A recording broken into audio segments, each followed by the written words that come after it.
Tollywood star hero Janasena అధినేత power star Pawan Kalyan గారు గత అసెంబ్లీ ఎన్నికల్లో 70,000కు పైగా మెజారిటీతో పిఠాపురం నుంచి విజయం సాధించి ప్రతిపక్షాలకి మైండ్ బ్లాక్ చేశారు. ఇంత మెజారిటీ అంటే మాటలు కాదు. పిఠాపురంలో పవన్ కళ్యాణ్ గెలవరంటూ వైసీపీ నేతలు నానా రచ్చ చేశారు.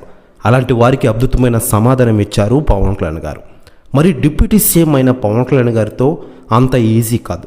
అంటే అధికారం గురించి కాదనుకోండి, ఆయనతో సినిమాలు చేస్తున్న దర్శక నిర్మాతలకి గెలిచి ఎమ్మెల్యేగా ఉంటే ఆయనతో సినిమాలు చేసేవారు రిలాక్స్ అయ్యేవారు. కానీ ఇప్పుడు ఆయన డిప్యూటీ సీఎం తర్వాత సీఎం. అలాంటి పవన్ కళ్యాణ్తో షూటింగ్ చేయగలరా? పవన్ దయ తెలిస్తే తప్ప వారు మిగతా షూటింగ్ పూర్తి చేయలేరు. 3 భారీ సినిమాలు సెట్స్ మీద ఉన్నాయి.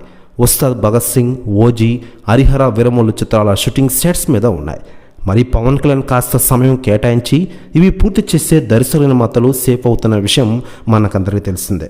ఇక ఇదిలా ఉండగా పవర్ స్టార్ పవన్ కళ్యాణ్ గారి ఇంటికి ఇప్పటికే టాలీవుడ్లోని సభ్యులు వరుసగా వస్తున్న విషయం మనకందరికీ తెలిసిందే.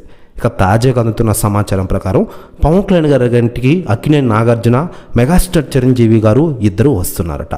ప్రస్తుతం తెలుగు ఇండస్ట్రీలో ఉన్న సమస్యల గురించి ఇద్దరు చర్చించున్నారట పవన్ కళ్యాణ్ గారితో. ప్రెస్ న్యూస్ కూడా తెగ వైరల్ అవుతోంది ఆంధ్రప్రదేశ్ రాష్ట్ర రాజకీయాల్లో మరియు ఇండస్ట్రీలో.